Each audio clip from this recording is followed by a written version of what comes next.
Institute of Pharmacy welcome you all in 7 days training program titled Training on the Sophisticated Analytical Instrument for Scientific Research and Biomedical Application, organized by Columbia Institute of Pharmacy in collaboration with Institute of Chemical Technology Mumbai under DST STUTI scheme.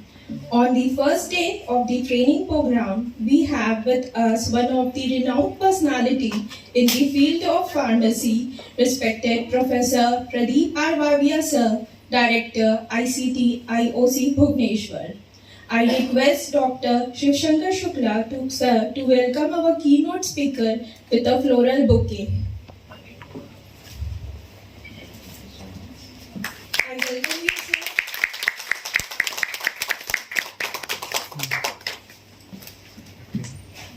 Let me take a proud privilege to introduce the eminent speaker to our audience.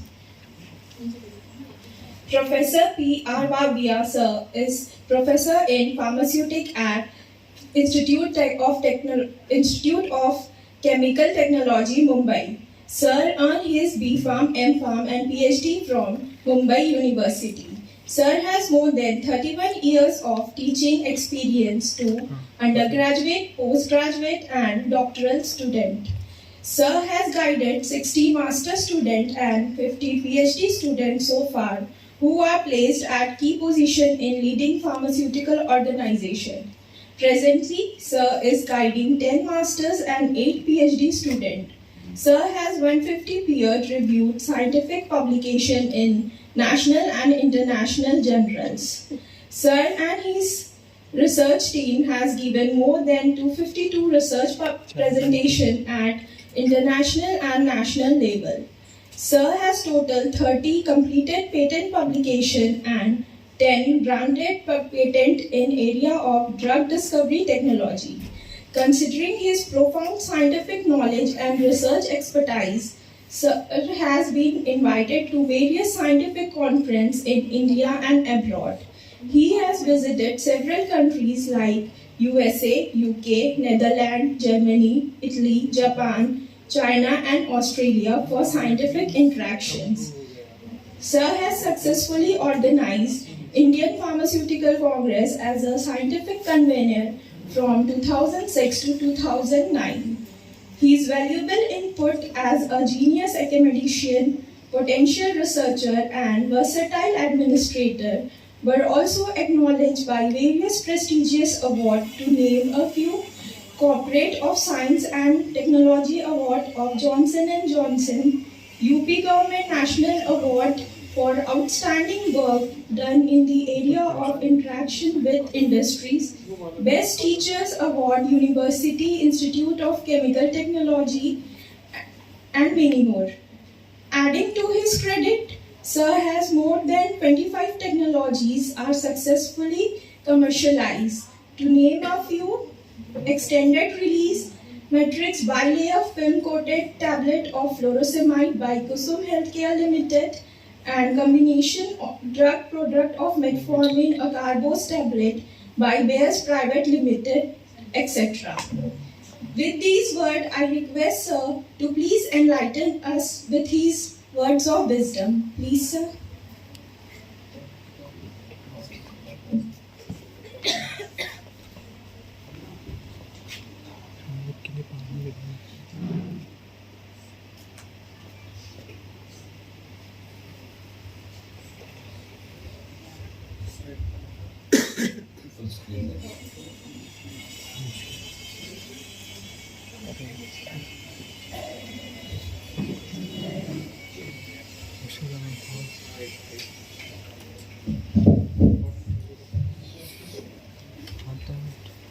Very good morning to all of you. It's always a pleasure to be a part of any conference, and this is especially a STUTI scheme and organized by Department of Science and Technology, and we are proud that we are the host institute who is sponsoring this event. Okay, I'm sure the organizers will play the video with respect to the Institute of Chemical Technology, so I will not speak more on Institute of Chemical Technology. Let me extend my compliments to the organizers for the initiative.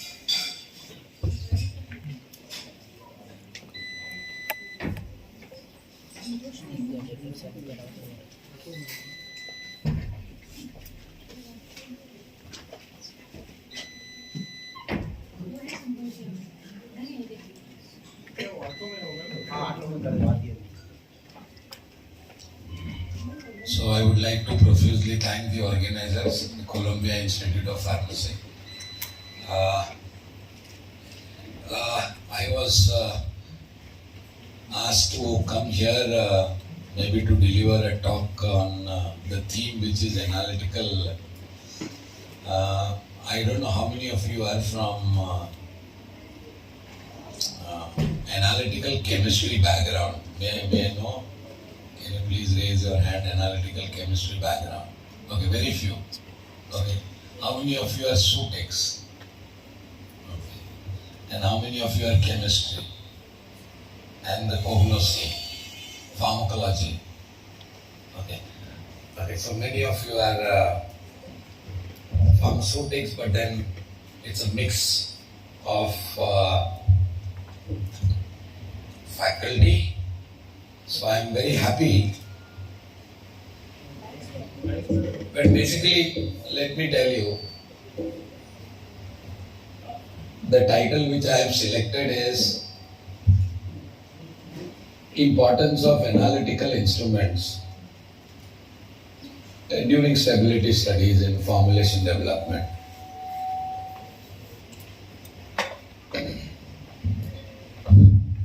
So basically I am a pharmaceutics person, and I would like you to take this particular lecture from an analytical perspective. Okay.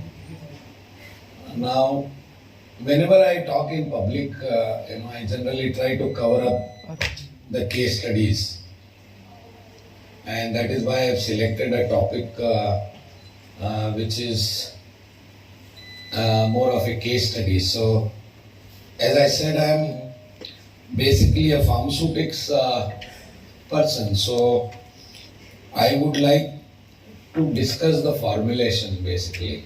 Okay. So, before I start with the case studies, let me give you a little bit, 1 or 2 slides on some basic requirement of the stability studies, or where these stability studies are used. Before that, all these case studies which I am going to maybe talk to you today is around 16-17 case studies are there with the different formulations, and these are all my own case studies. So you may take this maybe as if you are going to do maybe a research, and then if you are asked to look at your problem, maybe from that perspective. Okay, so the case studies which I am going to deal here is, they are the troubleshooting basically, and how as a pharmacist you can resolve those issues which are generally seen during many formulation development work. Okay. So,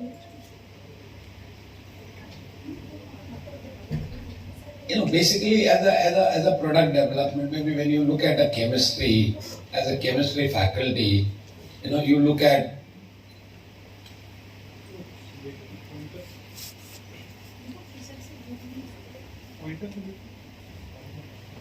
it's all right. Do you have other pointer?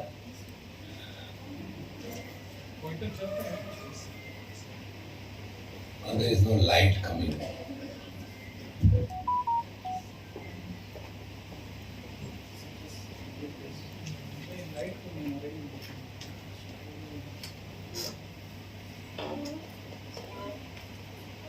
It's all right, fine. Let me continue till that time you can.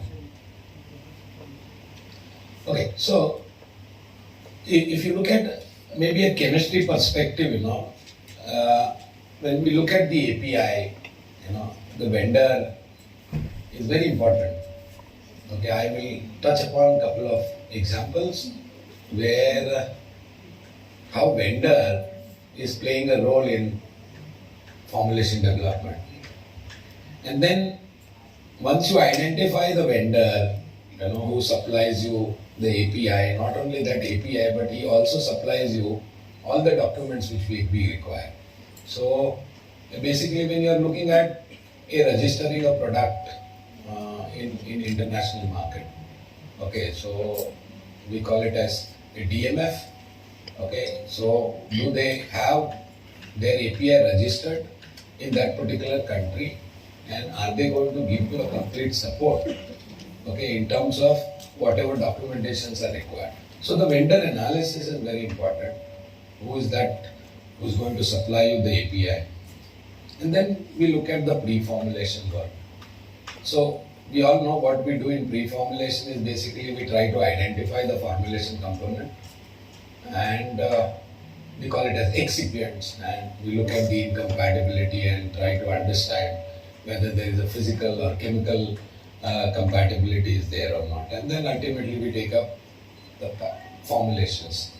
So that is, we call it as the final formulations, and then maybe we select the packaging. Okay, I will also touch upon a couple of case studies where how packaging plays an important role in formulation development, and finally we do stability studies. So many a time after coming to this stage of stability, and you come to know that the product is failing, okay, and then you may have to rework on it. Okay, so basically if you look at this data where it is required, so we call it as it is required in the CTD filing, common technical document. So when you look at the regulated market like Europe, US, Japan, so the CTD filing is very important. Now CTD has several modules, and I am sure many of you know about this. So the main module, if you see here, is the module 3, which deals with the quality. Okay. If you look at the module 5, which deals with the clinical, so those who are pharmacologists, okay, they can contribute there.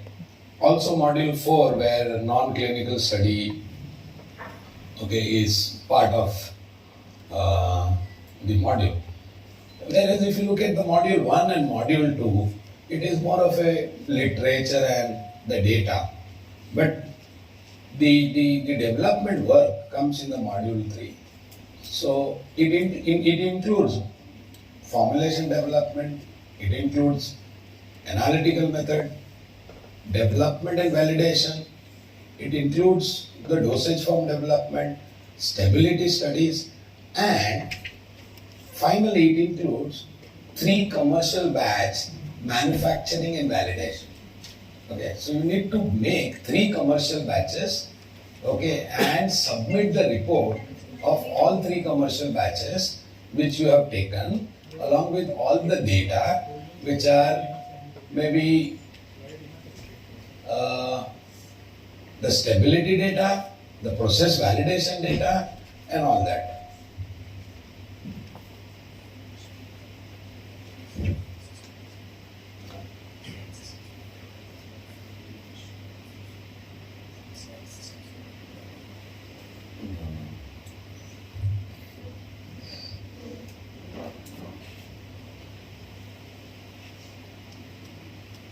So this part is very important, as a quality, and there's a lot of analytical works involved. And see, without analysis, the quality cannot be identified. So you need to know, which are those analytical tools which we generally use. So I'll be touching upon some case studies where you will come to know, those analytical methods which I have used. So basically, as I said, the module 3 deals with the quality, okay, and you need to submit all those documents, okay, which are dealing with the quality. As I said, the formulation development, the scale up, the process validation, the analytical method development, stability data, and so on and so forth. Okay. So, what is their part of module 3 if you look at? I said the pharmaceutical development, manufacturing, control of excipients, control of drug product, reference standards of material which is used, and finally the container closure, and ultimately you also submit in module 3 the stability data. Okay. So the today's topic which I have selected is to impress upon what are those problems generally which one can encounter, okay, and how one can resolve. Now unfortunately, believe me, I am also like all of you. I started my teaching maybe at the age which you are at present. And all of us, we come from our B Pharm, M Pharm, and maybe a PhD, as routine research which we do. Many of us, almost every one of us, you may say that, we don't take up a industry research, what we call it as, okay, which is today's very important, because if you look at your students, ultimately they'll be going to industry. So when they go to industry, right from the very first day, you need to have those students who can serve the industry. Today industry is very, very happy to receive students who are ready right from the first day. So we really need to train those people. So maybe like you, I was also initially teaching, maybe I started all those subjects which senior teachers don't like to teach. Okay, like pharmaceutical engineering, pharmaceutical microbiology, okay, what else? Physical pharmacy, okay. So I used to take all those labs, okay, organic chemistry I used to teach. Okay. But then, believe me, it was always good to teach many subjects and then maybe arrive at the topic or subject which you would like to, continue. But then what I gained the knowledge is, teaching all those subjects, I was just trying to revise what I have done during my B Pharm and how I can apply that now for my students and maybe for the industry. Okay, so later on I have changed my research in a direction where I wanted not only just to train my student but also do research which is of industrial relevant. Okay, so most of my delivery systems today, if you see, okay, they are all from the industry perspective. Okay. So I would like maybe you take a message from this conference is try and do research which is ultimately benefiting the society. Okay, where it is useful maybe to industry, and I'm sure each one of you have some capability and you can deliver that to the industry. Okay, so my whole talk will be of all case studies, okay, which I would like to touch upon and maybe try and tell you where it is important. Okay, so we talk of stability cabinets. Now again, when we talk of stability cabinet, in many colleges you don't have these stability cabinets. Correct? Many of you. So you don't do that type of research basically. So today if you see, many of us, we try to publish the paper, okay, without having a proper data. Ultimately we call it as the final product.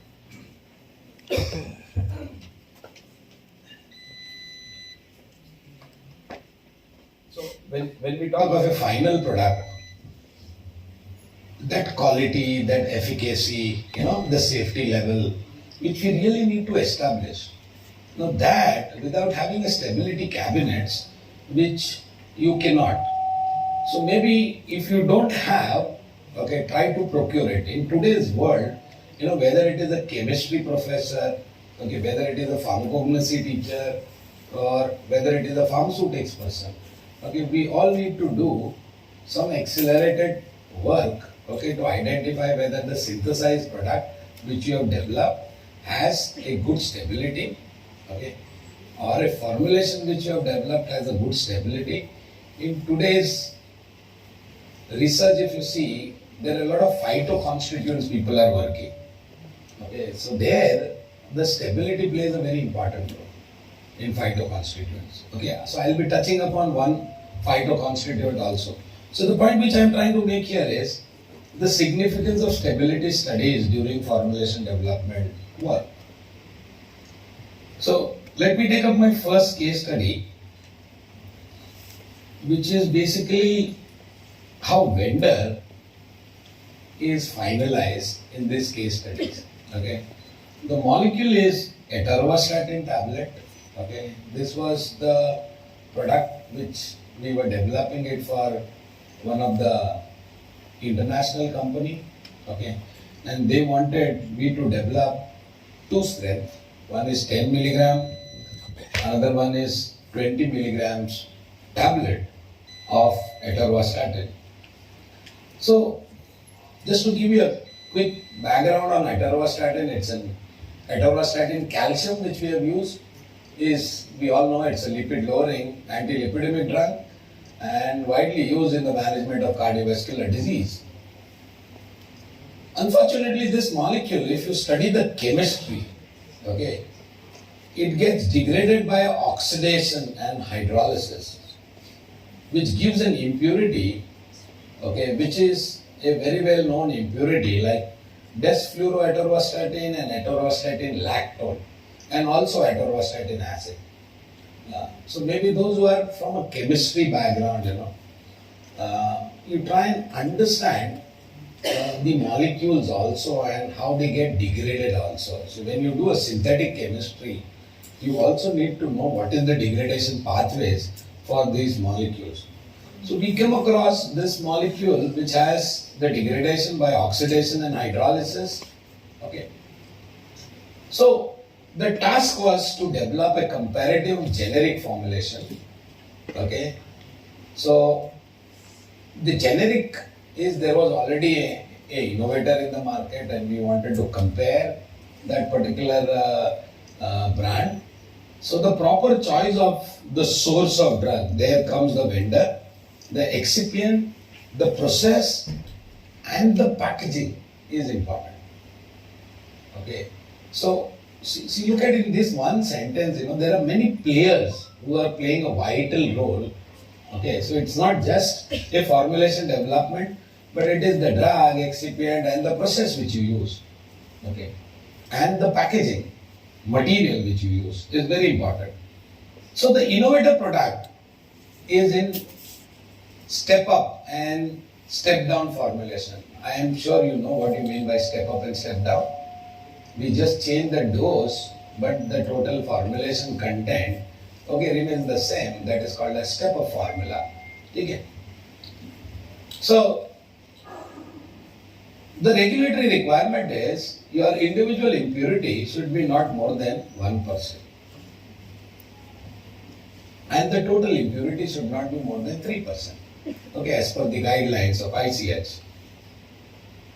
So this is an introduction on atorvastatin. What we wanted to do in this is mainly the vendor analysis. Okay, and changing some excipient, changing some process, changing some packaging condition, and to come out the product which is same as that of innovator. So we did some formulation development work. The tablet of 10 milligram, the tablet innovator has the film coated tablet. The average weight of the tablet was 150 milligram. Now what we found, if you look at the impurity at initial stage before subjecting the formulation to stability studies, it was 0.3. The limit was individual impurity not more than 1% and the total is 3%. So initially we thought that we have developed a formula, okay, which gives the satisfactory individual impurity as well total impurity. But when we packed and subjected to a 6-month stability, which is accelerated, that is 40-75, what we found is in the strip pack dosage form, it was more than 1%. the total impurity was less than 3% in strip pack, but in alu pack, okay, both individual as well, the total impurity was failing. Okay. So there we started understanding, what is that which is. So the impurity was found to be higher with alu, if you see here, okay, as the total impurity. Okay, whereas in strip pack, if you see, individual impurity was more than 1%, but then the total impurity was below 3%. So we started understanding, the chromatograph of what happened in case of an initial product. So if you look at the red line, okay, which indicates that it is the peaks which are derived in the initial stages. Okay. Now if you look at in alu, okay, there are some additional peaks which are seen here. You can see one here, one here. Okay, we started understanding what are these peaks basically. So when you overlap, okay, and when you run the assay, okay, we started understanding that there are some additional peaks which are coming. So based on the literature, we found out what are these particular impurities which are coming up and how we can control this impurity. So we further did some changes. Okay. Now the changes were very simple here. Okay. As I said, the step up 150 milligram and 300 milligram. So that was a 20 milligram dose. One was 150 milligram tablet weight, another one was 300 milligram tablet weight. Okay. The initial, again, if you look at the impurities were within the limit, but as you go strip pack, alu pack, 6 months, it is changing. Further, we tried alu, okay, for the higher tablet mass, and what we found is the individual impurity is not changing to that extent. Even if you look at the total impurity is not that different, okay, but yes, it is increasing. So a step up batch was taken in alu strip, showed a higher impurity level. The total impurity was in the limit.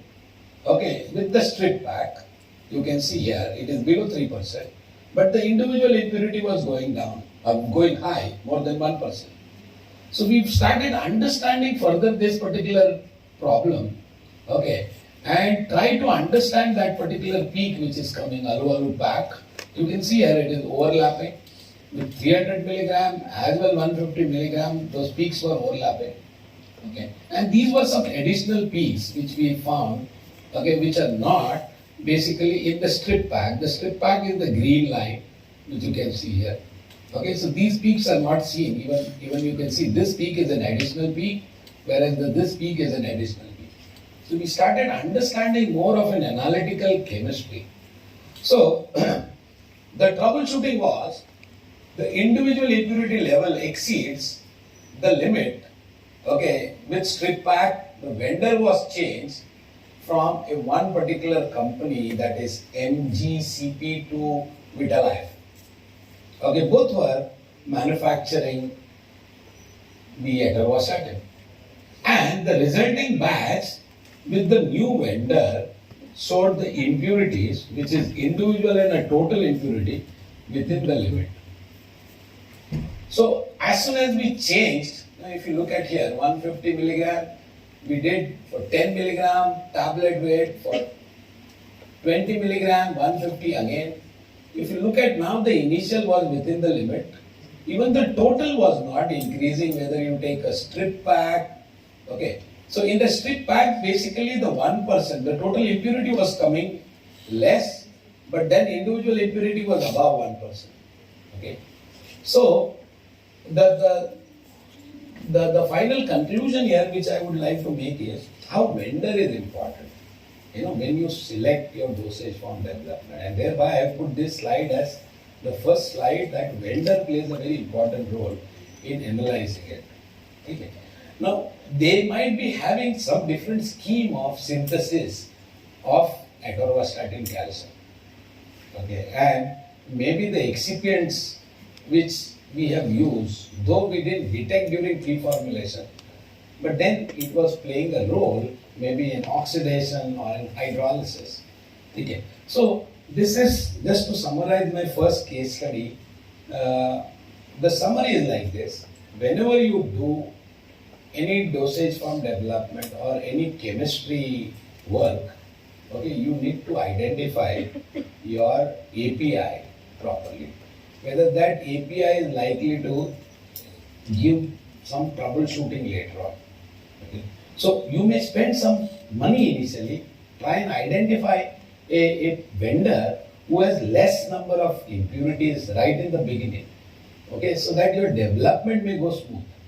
Okay, you don't have to worry later on in terms of the development work.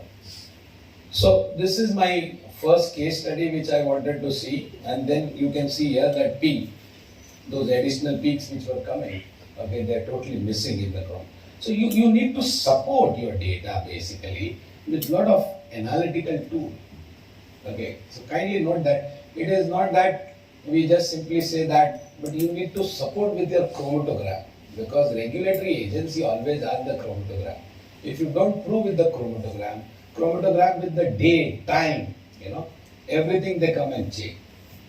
So this was one of the success story of atorvastatin, okay, which we developed, and it was in the strip pack, and we could launch that product for a company in the international market. Well, there is another case study which is of a molecule called serosopeptidase. Serosopeptidase is or was with GSK as their one of the brand, a top brand. And when we started understanding a serosopeptidase tablet, what we found is that GSK was adding overages. Okay, and we wanted to understand what is the reason of overages in a dosage form. Okay, and what happens. So again, this was the product for one of the company who came and approached to us, again the international company, who were buying the product from third party, and they wanted to develop by themselves. So they wanted a technology, but then we were knowing that the product development for serosopeptidase is very tricky. Okay. And we were knowing why it is tricky. We understood GSK was adding overages, and there must be some reason why they are adding overages. So we started initially understanding. It was a very tricky product development. So if you look at, it is an enteric coated tablet. Serosopeptidase is nothing but an enzyme. Okay. I may not have the chromatograms here, but there is an analytical tool which we use to analyze the enzyme. Okay. So the property of enzyme is it degrades in the presence of acid, high humidity, and in presence of organic solvent and excess of moisture. Okay, so this was the literature available that the enzyme is not stable in acidic condition. Now when we say acidic condition and enteric coating. Now when we say enteric coating is the polymer dissolved in alkali. That means acid dissolved in alkali. Correct. So that enteric polymer is an acidic in nature. Okay, so you have a core tablet. On a core tablet, you are trying to put a wall of an enteric polymer, which is acidic polymer. So quite obvious, when it comes in contact with the enzyme core, it is likely to degrade that enzyme. Okay, and that is why probably we thought that the GSK was adding overages in this particular product. So we thought initially it is very simple. Okay, so the development of enteric coated tablet which will deliver the drug in the intestine, that is what the objective was for this company. Okay, so what we did initial trial was the core tablet, okay, of serosopeptidase, and we applied the enteric coat. and the activity of enzyme lost by 40% in just 2 months in an accelerated condition of 40-75. So we got an idea that the drug is degrading very fast, almost 40% is lost. Okay. So the observation is the pH of the tablet was dropped from 4.5 to 3.2. That means that acidic polymer, okay, which was coming inside the core tablet, the pH was changed, okay, which was from 4.5 to 3.2. So the enteric-coated material is acidic polymer, as I said, which degrades to free acid at high temperature and high humidity. Okay. So the next batch, what we thought is, you apply barrier coat. Okay, so that you are creating a partition between the acidic polymer, which is enteric-coated polymer, and the core tablet. Now what we found here, little better result, but 30% at 4 months. Okay, so we lost 30% of the drug in 4 months, and we found the pH of the tablet was dropped, not to that an extent, but yes, it dropped from 4.5 to 4. And what we observed is the barrier coat is not sufficient to restrict the migration of free acids of enteric polymer. So that migration which is there, okay, which is likely to migrate is less. Now what we did next is the alkalizer was added in the enzyme, okay, which maintained the alkaline environment in the core. So what we did when we made the core, so this core, in that we have added some alkalizer. And we continue with that barrier coat, enteric coat, and the tablet was found stable up to 6 months at an accelerated condition, and the pH of the core tablet was also 7. Okay, so that was the reason that the pH was changing in the core tablet, which was degrading further. Okay, so it is not just the seal coat or a barrier coat we call it as, but it is also the environment within the core tablet which you need to change. Okay. Now we did that complete study. In fact, this particular product was also launched, and for that company, it was a bread and butter at that time. Now, I don't have those slides, but I'll tell you here some of the important observations which we made by using some analytical tool like scanning electron microscope. Okay. These analytical tool, if you use and if you try and understand the layers, whether they are fused layer, whether they are superficial layer, maybe I will touch upon in my next case study how scanning electron microscopy can be used, okay, to evaluate, further these process, this formulation development. Okay. So in my next case study, I may tell you about this. So there was another product called pantoprazole enteric-coated tablet. Okay, this was again an interesting product development, very tricky product because the innovator has done a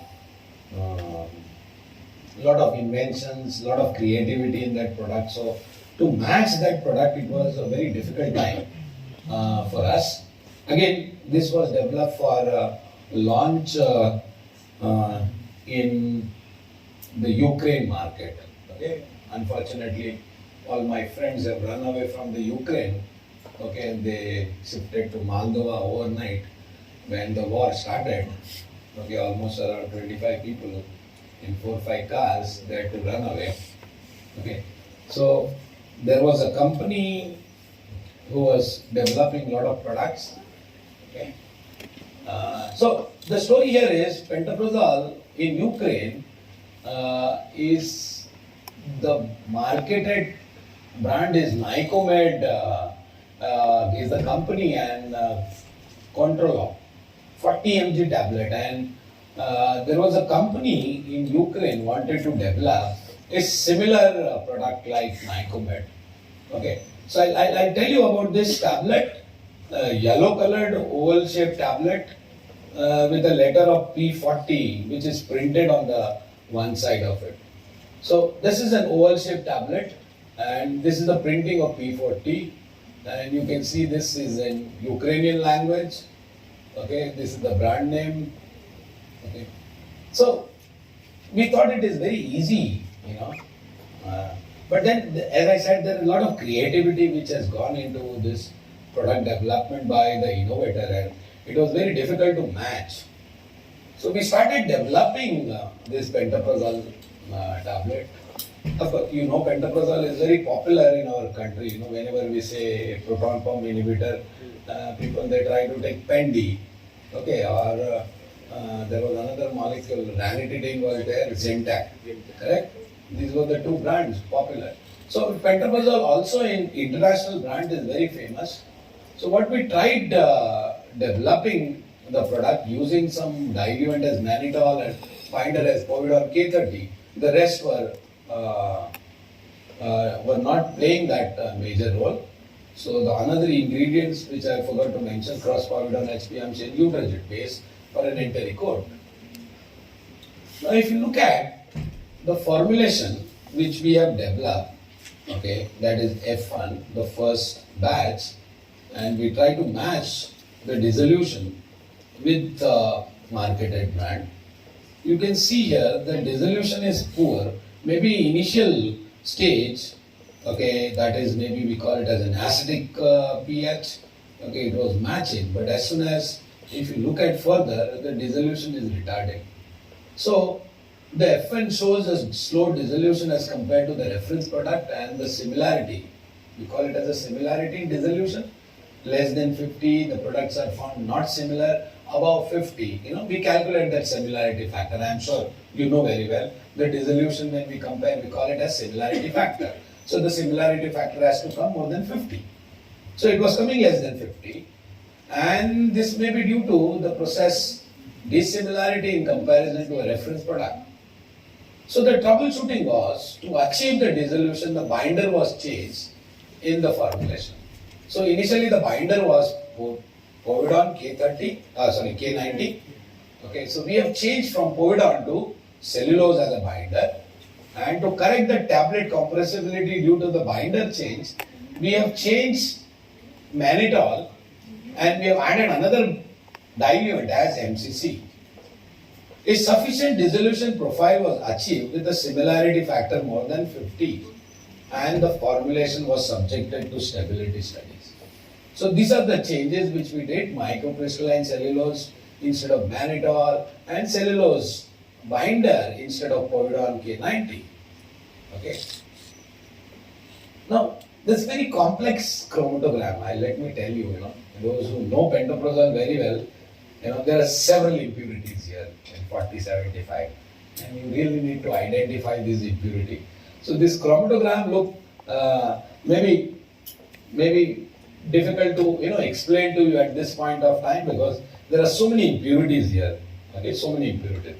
And this is the main peak of pantoprazole, but then there are so many impurities. So the method development itself is very tricky. You need to separate all those impurities and you come to relative retention time and identify those impurities. Most of the time you don't have the reference impurity with you, so you'll have to rely on the literature. So impurity content was found to be very high at 4075. So that F2 batch which we took instead of mannitol, microcrystalline cellulose, and instead of povidone K90 we took cellulose, and we got a very bad picture when we subjected to a stability study. So F2 at 4075, it fails. It fails. So what we did is, we did another change. We kept the mannitol as same, like the first batch, and we changed povidone to cellulose. So that was the change which we did. So if you look at F1 and F3 batch, okay, mannitol as a diluent is common, but the binder is changed. Okay. And the formulation was modified by replacing microcrystalline cellulose as mannitol, as I said, and the F3 passed the stability test, and mannitol was found suitable as a diluent for So when we calculated these individual impurities, it found that F3 batch, of course the dissolution was matching right in the beginning, but then it was failing in impurities analysis, the total impurity or individual impurities. Okay, so it was failing. And the product passed. So we were very happy to go with the market. So this particular study was maybe a batch size of a 1,000 tablet, and we thought of scaling up. Okay, so we went to a lakh tablet batch size. Okay. We have identified the vendor properly, the formulation development properly, did the stability studies, the 1,000 batch tablet batch size. But when we went to a lakh of tablet, there was another problem which we detected. And that problem was a further very difficult problem to resolve. Okay. So the same tablet, okay, in-house formulation was developed having the same analytical profile as that of the marketed one. Successfully lab scale trial were taken, stability study performed, it passed. The in-house formulation complies the all specification in stability, okay, except there was one issue which was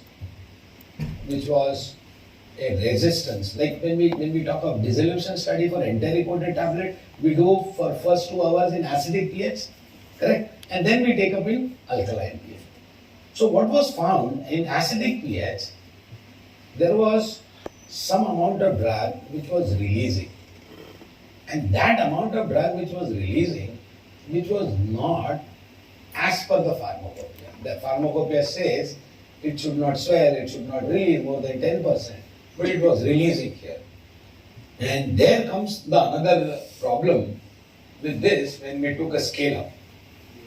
So the scale up tablet, initially we didn't locate this problem, but when we do a scale up, what happens is there is a large quantity and you are taking a bigger pan, okay, and then you are rolling these tablets, a lakh of tablet, you are rolling it.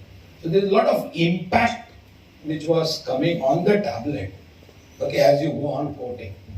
So when you go on coating, the coating was not uniform at the edge. So we located that because the problem of edges, the tablet were failing in acid pH. That means when you do acid dissolution study, it was failing. Okay. So this was the major problem, and we thought, how do we change this? Okay, because we have already finalized the formulation, we have done some lab scale study, we have spent a lot of time, 6 months stability study at. Now this was the problem which was at the scale which we could. So I remember it was a very difficult task for me because some of my students were that time doing the scale up and they were showing me these pictures and they said, sir, how do I resolve this? So the innovator was having, as I said, they have done a lot of tricky thing in the shape of this tablet. Okay. So very artistically they have designed the shape of this tablet, but my company partner wanted to have the similar shape. Okay, that was the requirement. So what we did, the troubleshooting was, the problem might be due to the change in the plasticity of the film polymer because of the temperature, humidity, which affects largely the corners of the tablet. The another reason was the sharp corner of the design punches. The dimension of the punches used were 11.7 mm to 5.8 mm. Now this is the tricky thing which they have done it. Now what we did is, if you look at here, we wanted to accommodate the same amount. What we did from 11.7 mm, we did a change from 11.7 to 11.6 and from 5.8 to 5.9 mm. So if you look at closely and if you try to overlap both the tablet, you see that difference. But if you look at separately, they look similar. they look similar. So what we tried is, we have changed the edges, okay, from 5.8 to 5.9. So we made it a little broader. Okay. So these sharp corners, okay, which were there in the innovator one, which we just made it a little bit, you can't make out basically if you see. And we did a scale up.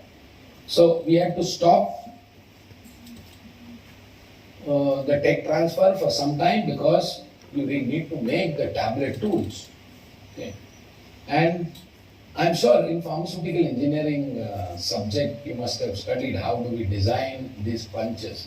So what we do is we take a graph paper and then we make some squares, correct? And we try and find out the design part and we pass it on to the company who makes the tools. So we did this. By the time these punches took almost 15 days, okay, to make, and finally we had to take up further and the product passed the test. Well, in this 3-4 case studies, what I was trying to tell you is, when you take up any product development, okay, you need to be very, very careful and you have to look at from all the angles, whether it is a chemistry angle, whether it is an analytical angle, whether it is a formulation development angle. Okay, so you have to see from a different angle. Okay. There's another interesting tablet was aspirin enteric-coated. We all know aspirin is the tablet which, in fact, nowadays people recommend aspirin for antiplatelet, correct? So acetyl-salicylic acid, antiplatelet agent, cardiac therapy, okay, for blood thinning, which we use, okay, and it minimizes the gastrointestinal injuries. Aspirin tablets are enteric-coated, okay, because aspirin is a salicylic acid derivative, acetyl-salicylic acid, and it is prone to hydrolysis to salicylic acid. So, when we say hydrolysis salicylic acid, that means water, acid, alkali, okay, are all harmful. So the formulation of an aqueous-based enteric-coated aspirin tablet is a challenge due to the fact that aspirin is very sensitive to moisture and it gets degraded to salicylic acid. Unfortunately, the industry partner wanted only aqueous coating. Enteric coating, you can do it with organic solvent. Okay, organic solvents, there are recipe available that you take udrogens maybe in an organic solvent and you spray. But my company partner wanted that you make only aqueous coat. Only aqueous coat. So that means your solvent should be an aqueous in nature. Okay.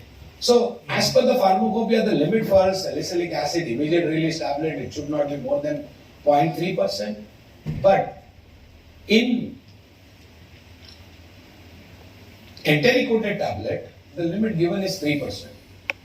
Okay, limit given is 3%. So a conventional tablet 0.3, but when you do enteric coat, they know that it is likely to get degraded more, and thereby the limit is 3%. This is a pharmacopoeia limit of aspirin.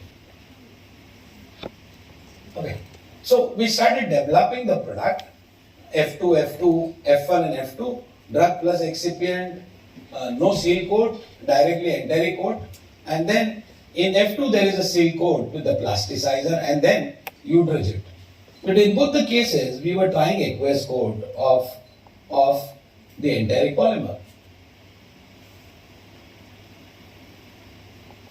Now, if you look at the data very carefully, the percentage of salicylic acid, okay, at 40-75, 1 month, 2 months, 3 months, and then 6 months, you can see here it is increasing, in formulation F1. If you look at formulation F2, okay, there is some improvement. It is not 8% of salicylic acid, it is less than 8%, and it is mainly because if you see that formula carefully, can you please go for a full screen, please?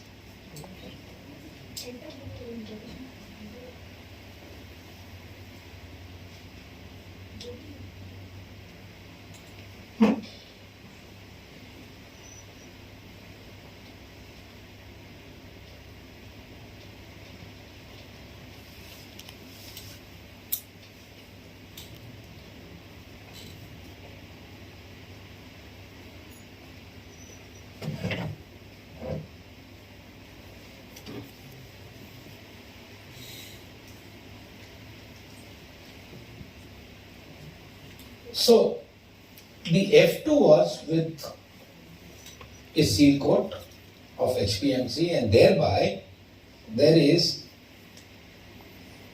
a less salicylic acid. Okay, you can see here it is only 5% and here it was 8% at 6 months. But our limit is it should be less than 3%. So what we did is we went on changing the formula and we made F3 and F4 batches. So what we did is, instead of just HPMC and plasticizer, we have added titanium dioxide also. Okay? And if you look at the difference, Udrigid batch aqueous coating, Udrigid batch non-aqueous coating. Okay, so that was the difference.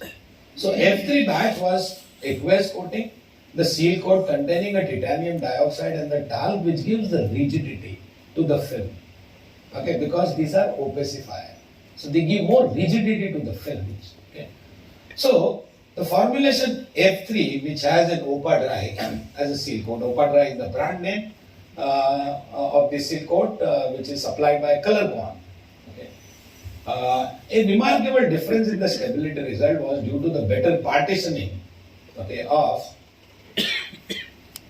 So if you look at now F3 batch, it is just 1.9, okay, at 4075 for 6 months, which was with titanium dioxide. And similarly, when you take an organic enteric coat, which is almost similar to 1.9. And that is what we wanted to prove, that yes, you can bypass an organic coating and you can use aqueous coating.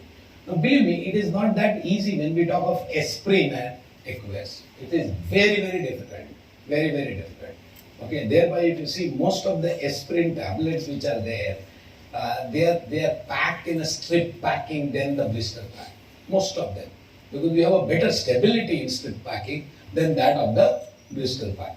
So we tried understanding this, as I said, SEM. Okay, in my previous case study, I said I will show you that. So when we do that SEM study, which is another analytical tool to understand, how the coat is. So we found that it was a fused coat in formulation F2, which were allowing it some amount of acid to penetrate in the core, and thereby you get the salicylic acid content higher. Whereas we tried understanding the coat in F3, which is completely different. Okay, you can see here the layer to layer coat which is there, okay, which is very different than that of the F2 formulation. So sometimes you need to support with some analytical tool and justify why the results are coming like this. So this was another success story of aspirin, which is again launched by my team. Okay. Then another interesting problem is here the analytical tool uses the particle size measurement, and that is light diffraction, correct? Which we use. Very interesting case study is oxcarbamazepine. One of the vendor from where the company was buying oxcarbamazepine, and it was found that when you make the tablet was giving some color. Oxcarbamazepine is not having that color, but then over a period of time the tablet was changing the color. What was observed is oxcarbamazepine is a carbamazepine derivative. You know carbamazepine very well, those who know carbamazepine. For carbamazepine, the dissolution apparatus is changed by US FDA. US FDA says 1 liter jar for all the dissolution. But when you look at the carbamazepine monograph, US FDA recommend 2 liter jar. Are you getting it? It is just to maintain that sink condition. Okay. So these are very tricky molecules. Similarly, oxcarbamazepine is also a tricky molecule when we talk in terms of dissolution. And thereby most of the generic product manufacturer or the innovators, they add surfactant in their tablet dosage form.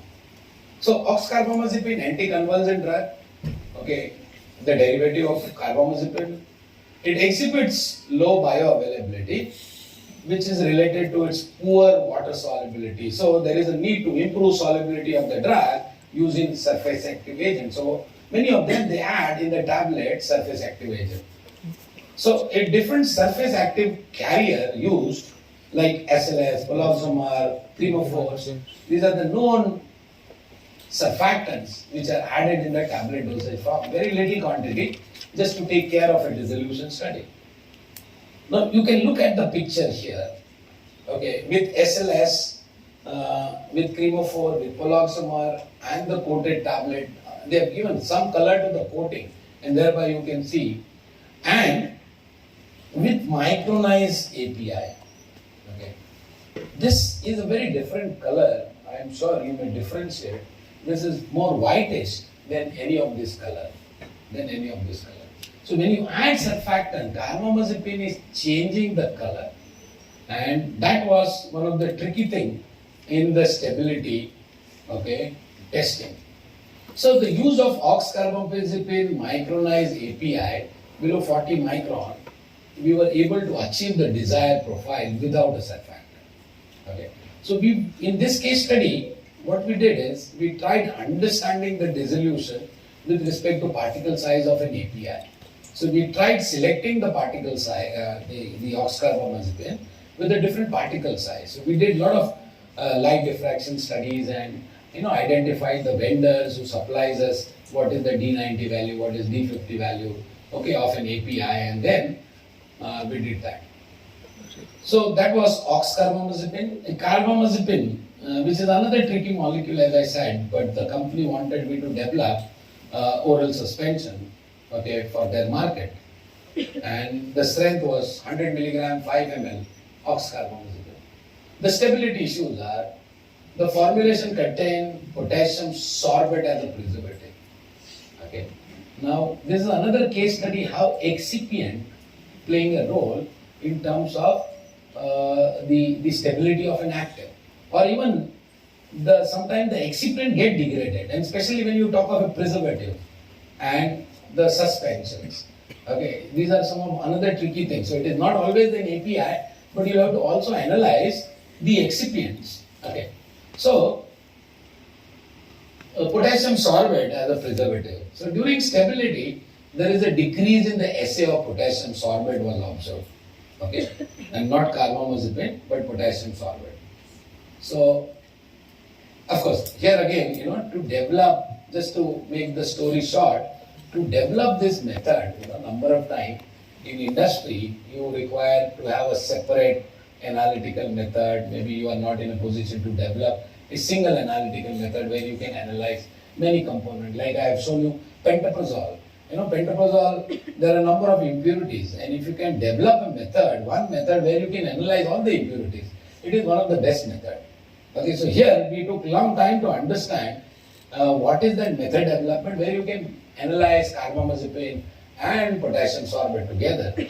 So we developed that, and what we found is after 6 months, the chromatogram of this, okay, there is a little change in the area of potassium sorbate. So if you look at the area here, okay, especially if you look at this red one and if you look at the red one, okay, so there is a decrease in the area, and that indicates there is a decrease in the concentration of polysorbate, potassium sorbate, and thereby it was failing in preservative test. So the assay of carbamazepine 104, after 6 months it is within the limit. Assay of potassium sorbate was 94 initially, and it decreased drastically at 40-60. Okay, the troubleshooting was decrease in the assay of preservative was observed during stability studies. Okay. But the test for microbial content was complying for 6 months. The problem can be solved by addition of overages of preservative in the formulation. So, sometimes you see in a formulation development, people, they use sometimes a lot of overages, okay, in terms of preservative or in terms of other excipient.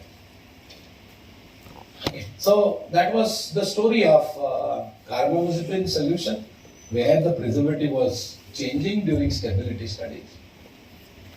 Amitriptyline hydrochloride. Okay, this is another tricky molecule in a liquid. Okay, amitriptyline is administered in a pediatric patient with the help of syringe in the form of a droplets. Okay, so they are given as a drops, oral drops. This is very potent molecule.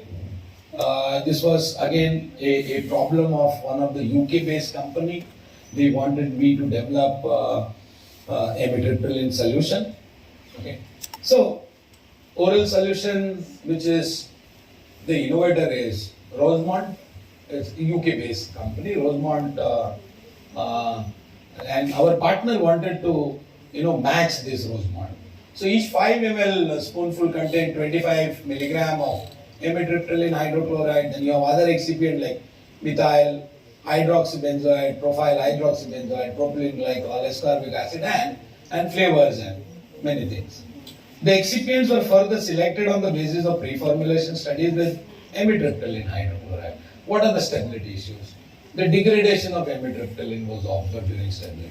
Now, as I said, this is a very tricky molecule in the sense it requires a special column when you do HPLC analysis. And let me tell you very honestly, when you develop a amitriptyline HPLC method, and if you try to take on a stability, your column will not survive for more than 150 injections. It is so tricky, correct? So the method itself, destroy your solid phase over a period of time. So it's a very tricky molecule, okay, and it is not requiring C18 column, but it requires some other column. So as the drug substance degraded during stability, it may be due to a presence of metal ion, that is what we found, and the inclusion of metal ion chelating agent to be tried.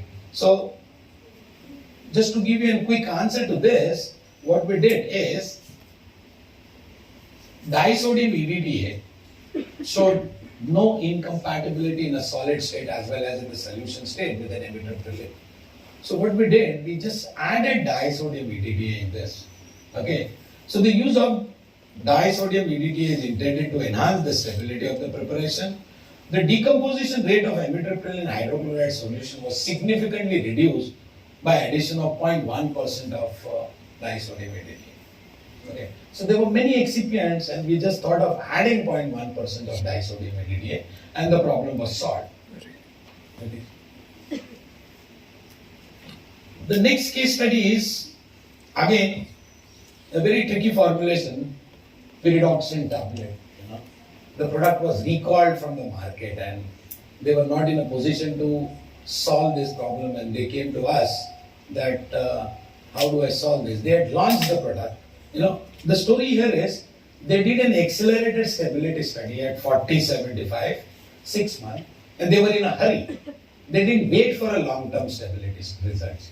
And they said 40-75, 6 months, the product is passing, let's launch the product.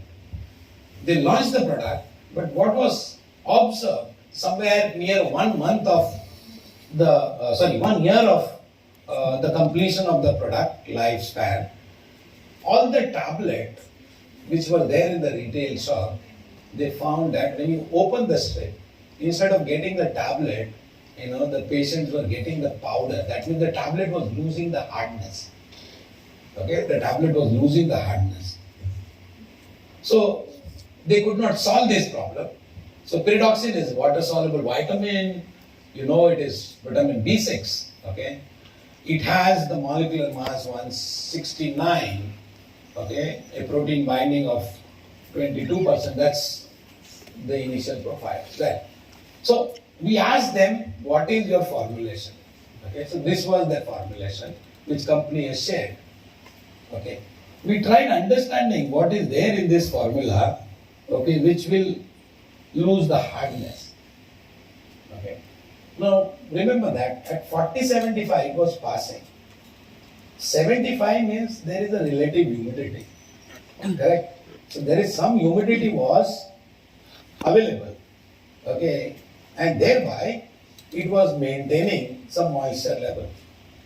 So we thought if it is passing in 40-75, why not at 25-60, long-term stability?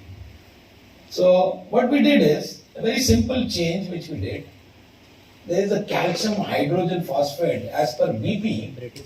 Okay, these were the parameters which they have already shared with us. Drying of granules, shifting of granules, at what stage they are adding magnesium stearate, how long they are stirring it. Okay, all that they have given. The hardness was 3 kg per centimeter square, thickness, friability was passing, disintegration was passing, everything was. But only thing it was observed that the tablet was losing the hardness. So the production batches were failing significantly in the hardness later on they found of a 12-month condition of 40, 25, 60. So this was the trouble in the market, and somewhere at 12 months, near 1 year, they found that it was losing the hardness. So what we observed that dicalcium phosphate dihydrate, which is a non-hygroscopic and the stable at room temperature. However, under certain condition of temperature and humidity, it can lose water of crystallization. So it was losing the water of crystallization, and thereby it was losing that moisture content, which was not seen at 40-65, sorry, 25, 40-75, because the humidity was available in that chamber. Okay, so it was not there, but then when you do it at 25-60, okay, the less of humidity available. So what we found is dicalcium phosphate dihydrate, though it is non-hygroscopic, stable at room temperature, however, under certain condition of temperature, it loses the water. So we did 2 batches. In one batch, what we did is calcium hydrogen phosphate anhydrous, and we took another batch, calcium hydrogen phosphate dihydrate. That is this. That is this. Okay. So one was anhydrous, one was dihydrate. Now if you look at the picture here, very interesting picture here, a tablet with high hardness. Okay, you can see over a period of time. Okay, I have given it was you can see make out from the date. It was in 2008. This was the problem. Okay, so we started somewhere in March. We went till May, and you can see the tablet loses the hardness. So the tablet with high hardness 5 to 6 and the tablet with 3 to 3.5 hardness, both at somewhere around 2 months from March to May, you can see it was coming down to almost 1.5 hardness, and thereby it was losing that hardness. And when we tried this with the calcium hydrogen phosphate anhydrous at 25-60, okay, there was no loss of the hardness, you can see. Okay, so that was very interesting. So we thought of setting up the tablet at somewhere around 6 or 7, and then you get till the stability period to 5, and thereby the tablet is having a sufficient hardness.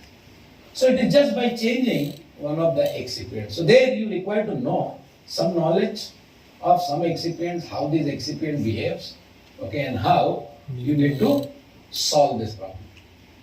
Okay, so the use of calcium hydrogen phosphate anhydrous, okay, this is the brand name, okay, Califarm L and Califarm D. Well, this is available, many pharmaceutical company uses as a diluent. Okay. So this was the story of pyridoxine. Okay. This is another tricky molecule, very expensive, citicoline, oral solution, that is again the demand from the industry partner. Of course, this product was then launched, but it was very difficult. When we started the work of citicoline, the citicoline was supplied to us by Chinese manufacturer. There was no Indian vendor available for citicoline. and we did a development work, and it was very tricky because the Chinese vendor has around 6 impurities, and each impurity were contributing to further degradation.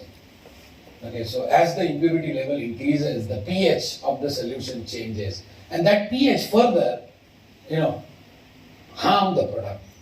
Okay, so that was the problem with ceticoline. So the oral cells, again, as I said, it's an international product which we were comparing. Okay, each ml contained 100 milligram of ceticoline sodium. The excipient used were glycerol, sorbitol, and so methyl paraben and propyl paraben, saccharine, sodium sorbate, and all that. Now here in this, the tricky thing was, the excipients were selected on the basis of the pre-formulation. So we did a pre-formulation work, and all these excipients were selected. And what are the stability issues? The methyl paraben and propyl paraben were dissolved in glycerol formulae and then added into a water and the sorbitol solution. So we dissolve first because methyl paraben and propyl paraben, they don't have a good solubility. As methyl paraben and propyl paraben have a less solubility in aqueous medium and get precipitated when stored under cold condition. This was again for a company who was in the somewhere near North Pole. Okay, so there the temperature is sometime -20. Okay, sometime -20. So we wanted to really work on the crystallization of methyl paraben, which was very tricky. Okay, so a solubility of paraben-free base. So methyl paraben is 1 in 400 parts of water. Okay, and propyl paraben is 1 in 4,350 parts at 25. So it requires a lot of liquid, we call it as, to dissolve. Okay, it's not easily soluble when we talk of methyl paraben. The solution was very simple here. Okay, so the free base of methyl paraben and propyl paraben were replaced with the salt. So what we did is, instead of glycerol formula, we replaced by propylene glycol, and we tried understanding what is the solubility of the salt. So instead of using methyl paraben, we just used paraben salts. So methyl paraben sodium, if you look at the solubility, is 1 in 2 parts. So it just required just 2 ml of liquid, okay, 25 degree. Correct. So that's the difference which it makes. So instead of using methyl paraben, we use a sodium methyl paraben and propyl paraben, sodium propyl paraben. And we found that they have a good solubility and they will not precipitate out. It passed that time the preservative test. Okay. This was another interesting problem which many of you know. Etodolac is the generic version of Teva Pharmaceuticals. Lodin is the brand name. Okay, it's a very tricky molecule, and I was developing this product for Dr. Reddy's lab. Okay, and we did a study at ICT, and then we went for a scale-up of Etodolac. So Etodolac having a poor solubility in acidic media, and therefore the formulate Etodolac sustained release dosage form, you require a rate modifying agent and also maintain an alkaline environment. So it's a tricky molecule.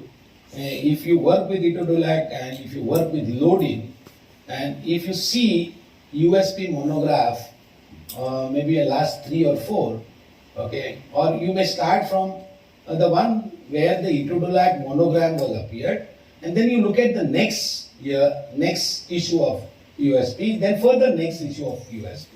You will come to know the dissolution medium every time is different in the USP. So innovator went on modifying their formulation and suggested the dissolution medium very differently. Okay.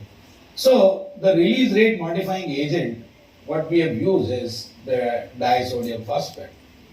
So this was the medium, dissolution medium. This is recommended pH 7.4, USP 2 apparatus. Monograph itself says that you require to use a sinker, and since it is a sustained release, you require 75 RPM. Okay, and this is what is the required dissolution profile for 4-point analysis, 3 hours, 6 hours, 10 hours, and 16 hours. This is recommended in the monogram. Okay, this range. So if you look at, this is the Teva. I said the loading branch product. Okay, Teva is Israel company. Okay, has a very good base in India, R&D. And what we did, initially we matched the dissolution profile. But as we did a stability studies, you can see the dissolution profile was changing, or it has changed drastically. And the tablet failed in dissolution. Tablet failed in dissolution. Okay. And what we did simple, we added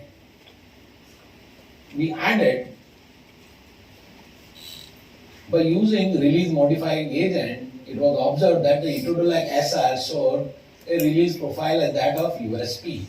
So this is what you can see with a release modifying agent. Okay. Now what is that release modifying agent is nothing but we have added in the tablet some alkalizer, okay, some salt, which has played the role in the stability, which was not harming or retarding the dissolution. So the comparative dissolution profile, if you see at 6 months, okay, without release modifying agent, the dissolution was going down, but with release modifying agent, the dissolution was matching at 40-75 for 6 months, and then the product passed. Okay. Fluoxetine. Okay, again a tricky molecule when we talk in terms of the development of fluoxetine. The stability issues was the preservative efficacy test. Okay, so it was recommended that you use this bottle for 2 months once you open it. So they say once you open it, you can use for 2 months of opening. Okay. So the recommended was the product was failed in preservative efficacy test in open bottle at 60 days stability. Okay. But it was asked that you develop for 60 days. It was stored in a glass bottle. Okay. During the test, we have opened and closed the bottle at least once in a day. Okay. After 30 days and 60 days, the samples were sent for a microbial analysis. And it was found the 30-day sample passed the preservative efficacy test, but 60-day sample failed. Okay, so if you open it and close it, open it and close it, okay, it fails. So in both the conditions, the assay of preservative was found to be about 90%, and till the 60 days product sample failed. So it was within 90% of the preservative which were there, but it failed. Okay. So ultimately what we could not solve this problem, the label information was only edited. Okay. And we commented that after opening, it should be used within 1 month and not for 2 months. Okay. So sometimes you need to also change depending upon your stability data. You may have to change the labeling conditions. Okay. Rabiprazole, very interesting. When the rabiprazole was launched in the market, there was only one company was manufacturing as an API rabiprazole. That is Heterodrug. Okay, that time Heterodrug it was a Hyderabad-based company. But many pharmaceutical industries, they wanted to, compete that proton pump inhibitor market where pantoprazole was there, then ranitidine was there, and they wanted rabiprazole, as another prazole, So everybody, what they did is, they instead of Hetero never allowed to sell their API. So what Hetero was doing, Hetero drugs, they said, okay, we will manufacture the tablet for you, but we will put the name as marketed by say Cipla or marketed by say XYZ company, Cadila and all. So that was the trend. And if you look at,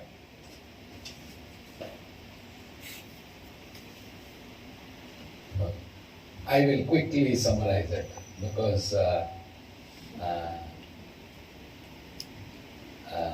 there 2 more case studies are there. I'll quickly summarize it.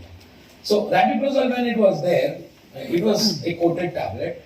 But if you break the tablet and if you see the color of rabiprazole from inside, it is almost black color.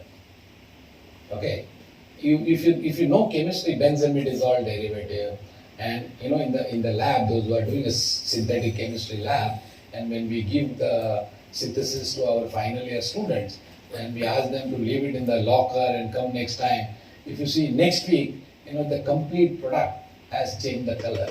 So benzimidazole derivatives are very sensitive, and this was a very interesting case study of rabiprazole. Okay, so a sodium hydroxide is hygroscopic and rabiprazole sodium is unstable in moist.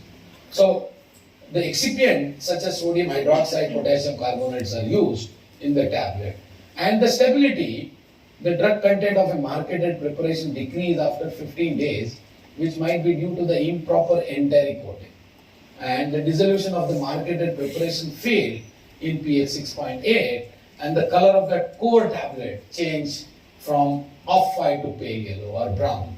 Okay, and we just did some small change in the core where we have added cyclodextrins. Okay, and the cyclodextrins, in fact, my research group is very popular in India with respect to cyclodextrin. We were the first in India who gave a lot of technologies to pharmaceutical companies. So we did a small change here. We have added cyclodextrin and rabiprazole and made a complex and added some magnesium oxide. Okay, and taken several batches and it passed. I will touch upon not all case studies, but I will take this as a last study. Maybe there are 2 more studies are there. So I will stop after this case study. Is that okay? Okay. So this is another technology which is the fentanyl transdermal. Okay, this is the technology which we sold to Rusan Pharma. Rusan Pharma is the Bombay-based company. They have a company in Dehradun and also in Kandla. So they wanted me to develop a fentanyl patch. The fentanyl is marketed by Johnson & Johnson, which is a drug in adhesive patch, and Rusan wanted me to develop a similar patch. Okay, now basically if you look at the design, this is a reservoir type.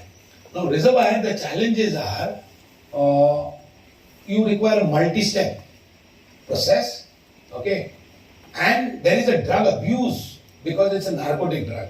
And in transdermal, there are no patches in the world market which releases completely all the drug. That's a major disadvantage of a transdermal. Every time there is some amount of drug which is left out after you use that.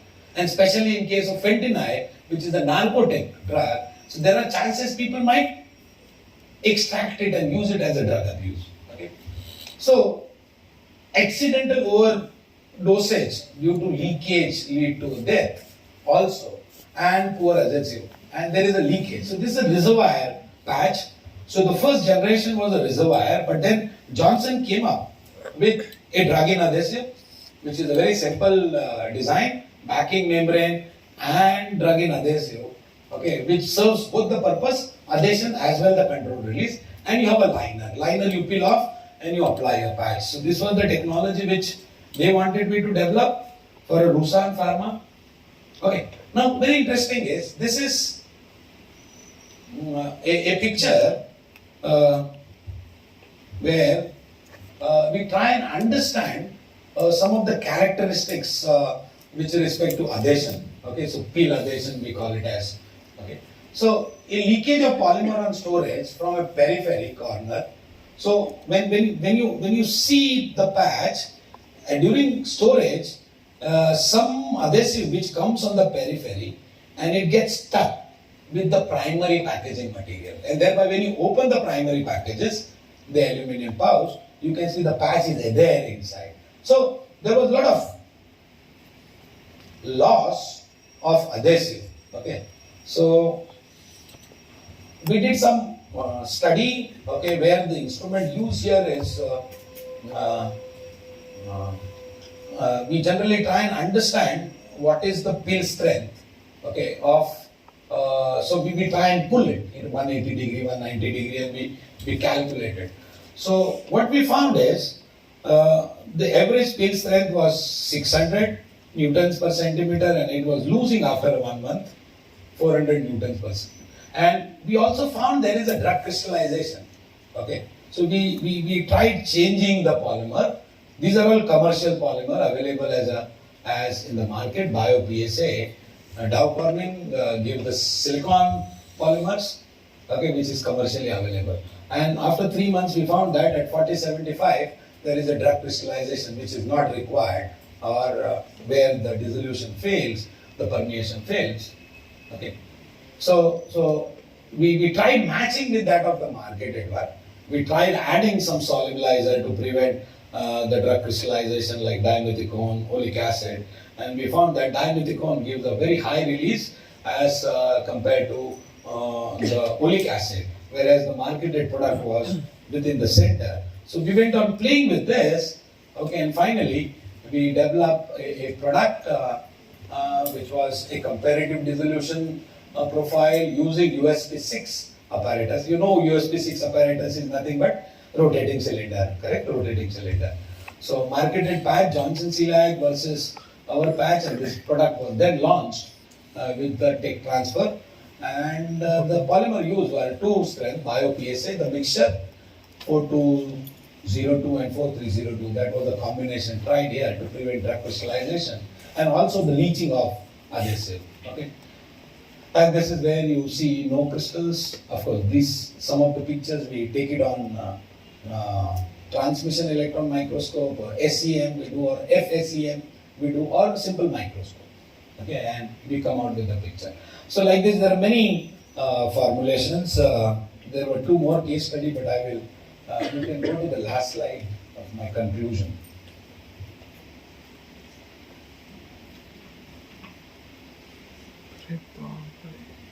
This slide you can take it. 111. 111. This was some herbal camphothecin, very interesting product was camphothecin. Camphothecin has a lactone ring and a carboxylic acid link. Okay, so let me summarize. The stability studies plays a significant role in development of stable pharmaceutical product. I am sure you now agree after going through many case studies. Okay, formulation development strategies have major impact on stability. The proper vendor analysis is required, excipient selection is required, standardization, pre-formulations, and selection of suitable packaging which lead to improved stability. Well, so my suggestion to all of you is those who are going to have 5 days of training here, okay, be applied. Okay, whoever gives you any talk, be applied. Try and see when you go back to your organization, get motivated, have some spark, start doing some research in that area.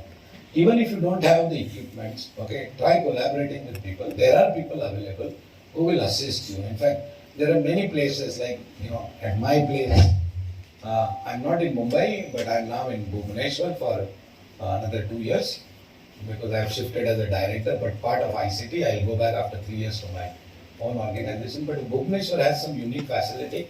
If those who want to use, okay, we have single X-ray crystallography, we have XRD, PXRD, we have SEM, FSEM, 400 megahertz NMR, AFM, and you name other equipment like GCMS, GC, HPLC, ion chromatography, HPTLC. There are many things which are available. So those who want to use it, please approach to us. We do it on a chargeable basis. You can do that, okay, and do your research at a good quality research. Okay, so just the last point which I want to make, okay, we are all academicians. Okay, try and do your research in such a way that it is industrially applicable. Okay, please try and do that. Otherwise, it's waste of your time, waste of your money, and there are some students who sometimes make a paper presentation, poster presentation has no value. Okay, because those products, okay, or those research are of no value. Okay, and publishing in a mediocre journal is also not advisable. So, don't worry that even if you have never gone in industry like me, I have never worked in industry. I have completed my PhD, or in fact during my PhD, I started teaching job. Okay, so I've never worked in industry, but you see all my case studies, these are all for the industry which we have developed. And I want you people, maybe after a few years, okay, you may have some technologies, okay, for the industry. So thank you very much. I just want to acknowledge some of my big team. So these are my past, some 10-15 years back, my PhD students. They have completed their PhD. They are all placed at a very high place. Okay, some of them are settled in US, some other countries, but of course they have contributed well. So I was fortunate to have a very good research team. Some of them were very enthusiastic working. So you need to motivate your student also. Thank you very much.